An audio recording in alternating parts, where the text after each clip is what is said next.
Je vais vous expliquer une petite histoire juste pour vous faire comprendre quelque chose. Et mon histoire concerne une mère et sa fille. Il y a une mère qui avait sa fille. Un jour, cette maman est partie puiser de l'eau. À son retour, elle a trouvé que la maison avait pris feu et que l'enfant était à l'intérieur. Donc, la maison avait pris feu. Il n'y avait pas moyen qu'elle puisse entrer comme cela. Elle a dû prendre une couverture, elle s'est couverte avec. Elle est entrée à l'intérieur. Elle a pris l'enfant. Vu que la couverture était un peu petite, la couverture était suffisante donc insuffisante pour eux tous deux, elle a dû couvrir l'enfant et elle a dû commencer à sortir au milieu du feu avec l'enfant, mais elle a commencé à être brûlée au visage. Dieu merci, ils sont sortis tous deux vivants. Personne n'était mort. Mais vu que son état ne pouvait pas donc permettre à ce qu'elle puisse faire grandir l'enfant, on a dû envoyer l'enfant à l'étranger. Elle a fait ses études, et l'enfant est grandi.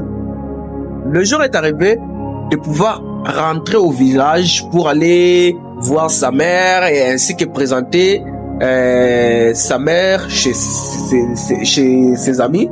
Ils ont arrivé au village. Lorsqu'ils sont arrivés au village, on lui a présenté sa mère qui avait de blessures au visage et la fille a commencé à nier: non, c'est pas ma mère ne peut pas être comme ça, ma mère est gosto, moi je suis grasse, ma mère doit être aussi grasse, je suis claire, ma mère doit être aussi claire, ma mère ne peut pas être brûlée au visage comme ceci, donc elle, ce n'est pas ma mère. Elle a eu honte de présenter sa mère chez ses amis là.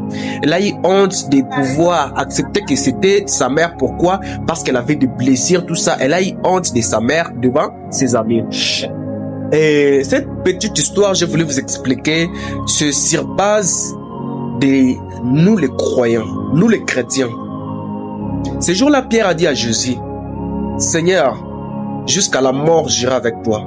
Jésus a dit à Pierre: Pierre, cette même nuit, avant que le coq chante, tu me réuniras 3 fois. Combien de fois tu as nié Christ? Combien de fois tu as eu honte de Christ? Combien de fois tu as eu honte de Christ? Combien de fois tu as eu honte de présenter Christ? Il est mort à la croix, il a porté une couronne d'épines, il a été percé les côtes, on lui a cloué, il a dû subir des douleurs, il a versé son sang, il a eu la honte là à la croix, il a été rejeté, abandonné par tous. Tout le monde lui est rejeté, tout le monde lui a abandonné. Ils ont craché sur lui. Donc, on lui a maltraité pour que tu sois ce que tu es, pour que tu aies la vie. Et aujourd'hui, tu es en train de nier Christ. Tu es en train de rejeter Christ.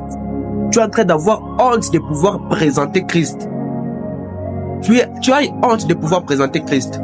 Il a dit dans sa parole: si vous avez honte de moi, ce jour-là, j'aurai aussi honte de vous devant mon Père. Combien de fois toi tu as une honte de Christ? Combien de fois tu as rejeté Christ? Combien de fois tu as nié que tu ne connais pas Christ? Il y a de ce genre de personnes, il peut se trouver devant ses amis, vu qu'il aime ses amis, et il ne veut pas se séparer de ses amis, et ses amis sont en train de mener une mauvaise vie. Ses amis lui disent: tu vois, tu es un fils de Dieu, tu es un chrétien, il n'y a pas moyen que tu puisses vivre comme nous, tu vois, tu es un chrétien. Tu sais la réponse qu'il répond, il dit: vous voyez, moi, c'est ma mère qui m'a forcé d'être ceci, j'ai pas aimé être un croyant, c'est ma mère, tout ça c'est ma mère. Donc il est en train de nier, enfin, donc il est en train de nier ce qu'il est.